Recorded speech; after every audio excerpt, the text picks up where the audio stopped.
ভারতের টি-20 বিশ্বকাপ জয়ের অন্যতম নায়ক ছিলেন তিনি।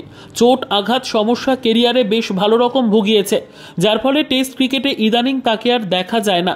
তবে সবকিছু ঠিকঠাক চললে টেস্টে আবার প্রত্যাবর্তন ঘটতে চলেছে হার্দিক পান্ডিয়ার। প্রায় 6 বছর আগে টেস্ট খেলেছেন তিনি, কিন্তু এবার সাদা পোশাকের ক্রিকেটে ফের দেখা যাবে হার্দিককে। সম্ভাবনা তেমনই।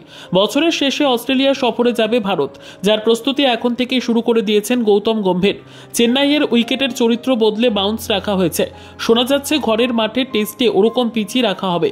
অস্ট্রেলিয়ার টিম ম্যানেজমেন্টের ভাবনায় হার্দিক রয়েছেন। হার্দিকের দলে থাকার অর্থ টিমের ব্যালেন্স অনেকটাই বেড়ে যাওয়া। 3 পেসারের সঙ্গে হার্দিক থাকবেন চতুর্থ পেসার হিসেবে। সেক্ষেত্রে ব্যাটিং গভীরতাও বাড়বে টিমের। শোনা গেল ভারতীয় টিম ম্যানেজমেন্টে এই ব্যাপারটা নিয়ে আলোচনাও হয়েছে। এমনিতে হার্দিকের ফর্ম প্রত্যাবর্তনের ক্ষেত্রে কোনো সমস্যা নয়। আসল ব্যাপার হলো হার্দিক টেস্ট খেলার মতো ফিট কিনা সেটা দেখে নেওয়া। ভারতীয় তারকা অলরাউন্ডার ইতিমধ্যে লাল বলে প্র্যাকটিসও শুরু করে দিয়েছেন। এটাও শোনা গেল আগামী কিছুদিনের মধ্যে হার্দিক জাতীয় ক্রিকেট একাডেমিতে যেতে পারেন। সেখানে লাল বলে ম্যাচ সিমুলেশন প্র্যাকটিস করবেন তিনি। হার্দিক নিজে যদি বোঝান যে সমস্যা হচ্ছে না, তাহলে তাকে নিউজিল্যান্ডের বিরুদ্ধে একটা টেস্টে দেখে নেওয়া হতে পারে।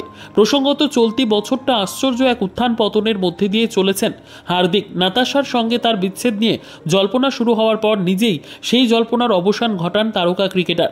ইনস্টাগ্রামে পোস্ট করে জানিয়ে দেন তার সঙ্গে নাতাশার বিচ্ছেদের গুঞ্জন সত্যি।